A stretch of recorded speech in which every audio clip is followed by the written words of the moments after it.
কিশোরগঞ্জের কটিয়াদী উপজেলা জাতীয়তাবাদী মৎস্যজীবী দলের আয়োজনে ইফতার ও দোয়া মাহফিল অনুষ্ঠিত হয়েছে। এ সময় উপজেলা জাতীয়তাবাদী মৎস্যজীবী দলের আহ্বায়ক বাদল প্রধানের সভাপতিত্বে ও সদস্য সচিব সুমন মিয়ার সঞ্চালনায় প্রধান অতিথি হিসেবে উপস্থিত ছিলেন কটিয়াদী উপজেলা বিএনপি সভাপতি ও কটিয়াদী পৌরসভার সাবেক মেয়র আলহাজ তোফাজ্জল হোসেন খান দিলীপ।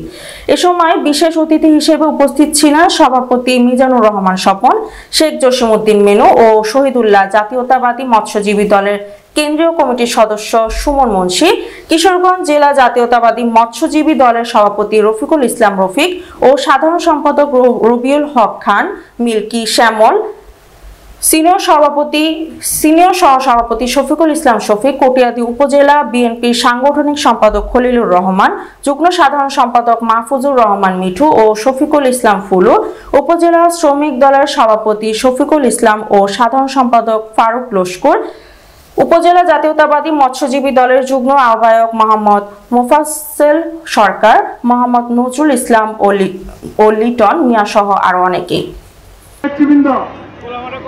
আজকের ইফতার ও দোয়া মাহফিল, এই যে ইফতার মাহফিল আয়োজন হয়েছে কটিয়াদী উপজেলাতে, সেই জন্য কটিয়াদী উপজেলার সকল নেতৃবৃন্দকে আমার পক্ষ থেকে আবারও আন্তরিক শুভেচ্ছা জানাচ্ছি।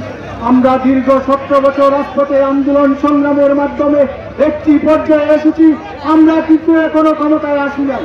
সামনে একটি নির্বাচন, সেই নির্বাচন বাংলাদেশের ইতিহাসে একটি কঠিন নির্বাচন। তাই আপনার আমার 18 কোটি বাংলার মানুষের হৃদয়ের স্পন্দন দেশের তারেক রহমান দিন রাত 7 সমুদ্র 13 নদীর পারে বসে থেকে এই বাংলাদেশের মানুষকে সুখে সমৃদ্ধিতে হাজির হয়েছি।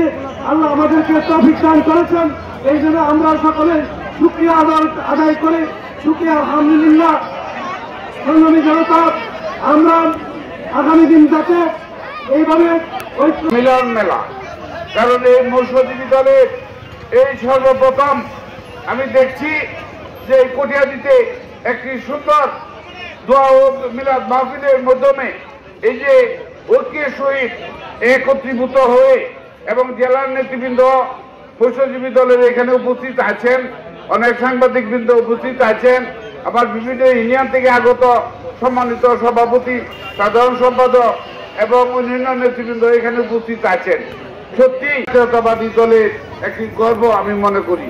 কাজে এই গর্বকে ধরে রাখার জন্য আমাদের সবাইকে ঐক্যের সহিত কাজ করতে হবে।